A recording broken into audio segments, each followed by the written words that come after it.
Crack NEET and JEE in first attempt with India's most trusted platform, K-Square Career Institute.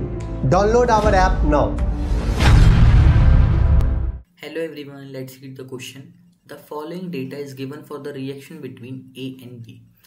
आपके पास में क्या बोल रहा है, कुछ डेटा यहाँ पे गिवन है. सो बेसिकली उसके बेसिस पे आपको बताना है कि यहाँ पे कौन सा स्टेटमेंट करेक्ट है. ओके, तो सबसे पहले क्या कर लेते हैं हम लोग, यहाँ से दो रेट्स को ले लेते हैं. एक R2 ले लेते हैं, एक R1 ले लेते हैं. ठीक है, R2 बाय R1 ले लेते हैं. और उसके लिए हम लोग यहाँ पे क्या ले लेते हैं, आपके पास में A2 और A1 ले लेते हैं इसके लिए. ठीक है, मूल से ले लेते हैं दोनों के. A2 बाय आपके पास में A1. ठीक है, टू दी पावर यहाँ पे क्या आ जाएगा, आपके पास में x आ जाएगा. ठीक है, यहाँ पे अगर R2 की बात करो तो क्या है आपके पास में 4 into 10 to the power minus 4 है. यहाँ पे क्या है 2 इंटू आपके पास में 10 टू द पावर माइनस 4 है. ठीक है, यहाँ देखोगे तो आप क्या है 2 into 10 to the power minus का 2. और यहाँ पे भी आप देखोगे तो क्या है 1 इंटू बेसिकली A1 देखोगे तो 1 into 10 to the power minus का 2 है. टू दी पावर आपके पास में क्या है x है. अब बेसिकली हमको यहाँ पे देखोगे तो आपके पास में सारी चीज़ें जब आप कैंसिल करोगे तो 2 to the power x equals to क्या आ जाएगा, बेसिकली आपके पास में 2 आ जाएगा. इस बेसिस पे आप क्या बोल सकते हो कि 2 टू दी पावर यहाँ पे 1 लिख सकते हो. तो x की वैल्यू आप क्या बोल दोगे, यहाँ पे 1 है.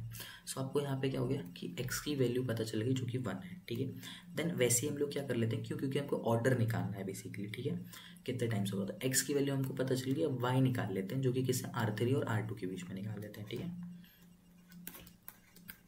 R3 bye R2 B3 bye B2 जो कि हमने यहाँ पे क्या कर लिया, वायलेट कर लिया. ठीक है, यहाँ पे जैसे आप लिखोगे 8 into 10 to the power minus का 4 अपॉन में 4 इंटू 10 टू द पावर आपके पास में क्या है माइनस का 4. ठीक है, यहाँ पे देखोगे तो 4 into 10 to the power minus का 2. यहाँ पे देखोगे तो 2 into 10 to the power minus का 2. ठीक है, यहाँ पे 2 दी पावर क्या हो गया, y हो गया.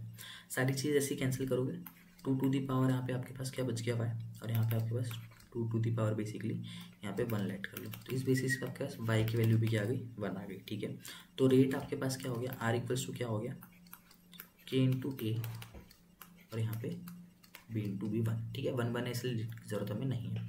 ठीक है, तो बेसिकली आपके पास में कौन से स्टेटमेंट यहाँ पे करेक्ट होंगे. Rate constant for the reaction is 1 second. नहीं, यहाँ पे रेट कांस्टेंट आपके पास 1 सेकंड बिल्कुल नहीं है. ठीक है, rate constant for the reaction is KAB. Okay, बिल्कुल सही बात है. Rate of reaction increases 4 times on the doubling of the concentration of both the reactor. आपके पास में जैसे ही आप यहाँ पे क्या कंसंट्रेशन को बेसिकली क्या करोगे, डबल करते हो तो आपके पास में रेट ऑफ रिएक्शन क्या हो जाएगा, 4 टाइम्स हो जाएगा, जो कि बिल्कुल करेक्ट बात है. So the correct statement for this question will be option number, basically यहाँ पे कौन से यहाँ पे होंगे, B and C. So the correct option for this question will be option number 3.